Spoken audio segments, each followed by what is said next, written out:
So tell us your story. You started playing the piano at age 4. Yes, so I started playing classical piano when I was 4 years old and grew up in that world, and through that I saw a lot of the leftist indoctrination just in colleges, on the campuses where I was, even as a kid. A lot of leftist indoctrination was going on there. Then when I got a little bit older, I got on social media when I was about 14 or so, a little late, I know, and I saw that my generation was being indoctrinated through music and through culture.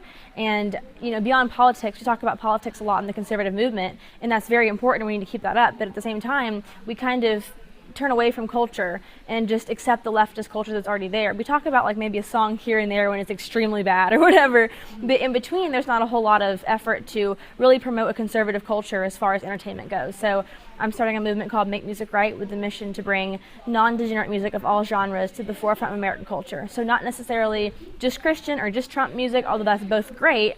I think we need music that relates to all Americans, any place in their lives, but just isn't absolute trash and leftist garbage. Yeah, just like general music. So Yeah. like you're seeing, Any genre. what made you gravitate toward conservatism as a young person? I was raised conservative, but I think that growing up, I always had strong Christian values. And so then when I got more into seeing what the left was pushing on America and on our culture, especially coming from that standpoint as a musician myself, I just really saw just how absolutely backwards it is. Nothing about it makes sense. And, I like things to make sense, as most of us do. So I think that conservatism just really made a lot of sense to me. People in the music industry, there have been times where some people have, they've come out conservative or they've been pro-Trump or whatever, and they get a lot of pushback. Do you Yes. think does it seem like they're maybe getting less pushback now that it's become more cultural? Do you think the conservative movement's become more cultural? As far as Trump goes specifically? Yeah, maybe because he's kind of the forefront, Sure. So I think that there's a lot of pushback for supporting Trump, but I think that from Hollywood and the media and the big corporations, if you support Trump as an artist, you're kicked out, you're booted out, you're gone. But I think that Americans are kind of seeking that out. Americans see that and they're like, oh, hey, this is kind of cool. Our country's in an absolute disastrous state, and maybe Donald Trump's not so bad, and now this musician or rapper or singer here and there is supporting him, and maybe there's something to that. So I think it's extremely important when these people in Hollywood pick up on Trump. I think it's hugely impactful. What do you think is the biggest misconception that young people have when it comes to conservatives? Oh gosh, it's a big one. I think that the biggest thing is that it's gonna sound funny, we're not fun.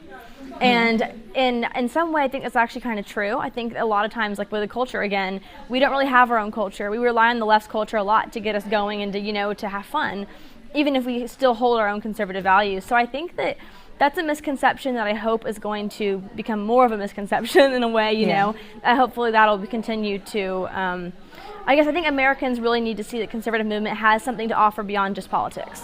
Yeah. And so I think that if we start to do that, that would be, massively impactful as well.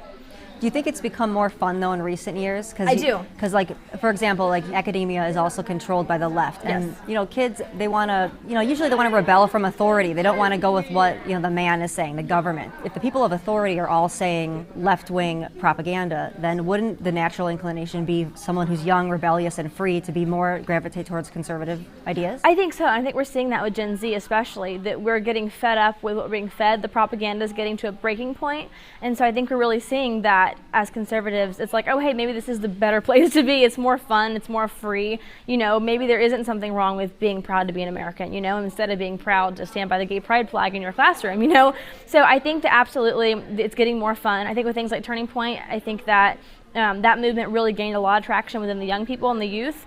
And so I'm very thankful for that, But I think that at the same time, the rebellion, the left's very crafty.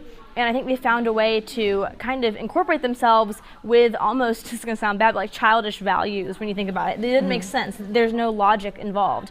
And it's almost like do whatever you want kind of values pushed into the kids by the authority. The authority isn't really the adults anymore. Now it's just the adults are all, into all this ridiculously childish propaganda, really. And so I think that in some way the kids are still kind of attracted to that because they're being taught this is the rebellion. They're being taught that to be LGBTQ plus IA whatever is the rebellion against America as a whole, the values that America stands for. And in a way, I think America today is more like the adult in the room. America, the old values is what they're trying to rebel against. But I hope that the conservative movement will bring them more to freedom, and with that, they'll turn away from those leftist values.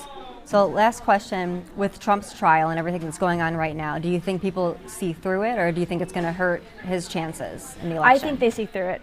I think there's a small percentage that still believes it.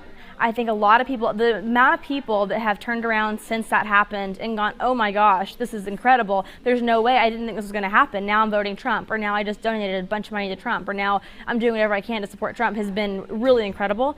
And so I can see it also from the music side of things. I work with some musicians, Forge Out a Blow, for example, like he's like the mayor of Magaville, you know, and he went out there to a few Trump rallies right after that happened, I think, and really the response was incredible from the people surrounding the Trump rallies as well. It's like, you know, this is not what they're expecting to happen.